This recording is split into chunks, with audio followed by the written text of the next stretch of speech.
ভাজ দিল ডিম আমায়, মাথা দিল বুদ্ধি, তাই বানিয়ে ফেলি চলো আজ ডিম ফুলের জড়াজড়ি। তো বন্ধুরা, এই রেসিপিটা তৈরি করার জন্য আমি প্রথমে এই ফুলকপিগুলো কেটে নিচ্ছি। দেখো, এক এক করে ফুলকপিগুলো সাইজ করে কেটে নিচ্ছি। তারপর আলুটা কাটছি। দেখো কেমন করে আলু কাটতে হবে। আলুটা আমার এক এক করে কাটা হয়ে গেল। এবার আমি ডিম আর আলু আর ওই ফুলকপি তিনটে আমি সেদ্ধ বসিয়ে দিয়ে এদিকে আমি মশলাগুলো রেডি করে নিচ্ছি। পেঁয়াজ কেটে নিলাম, আদা রসুন আর কাঁচা লঙ্কা, আর এই মিক্সির মধ্যে সব দিয়ে দিলাম মশলাগুলো দিয়ে। এবার মিক্সি পেস্ট হচ্ছে। দেখো এদিকে আমার ডিম সেদ্ধ হয়ে গেছে, ডিম বাঁধাকপি এই ফুলকপি আর আলু সেদ্ধ হয়ে গেছে। এদিকে কড়ার মধ্যে আমি তেল দিয়ে দিলাম। তেল দিয়ে এবার আস্তে আস্তে করে ডিমের মধ্যে নুন হলুদ মাখিয়ে নিলাম।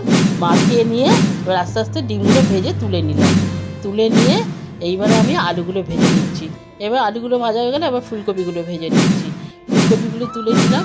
এবার আস্তে আস্তে আমি ওর মধ্যে জিরে ফোড়ন দিয়ে দিলাম। এবার পেঁয়াজগুলো দিয়ে দিলাম। মশলাটা একটু পেঁয়াজগুলো লাল লাল হয়ে গেলে মশলা দিয়ে দিলাম।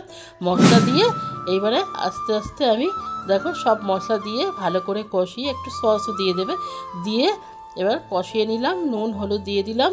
দিয়ে এবারে আমি আস্তে আস্তে জল দিয়ে দেবো।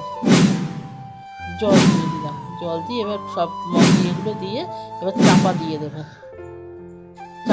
লাস্টে নামানোর আগে ধনেপাতা দিয়ে নামিয়ে নেব।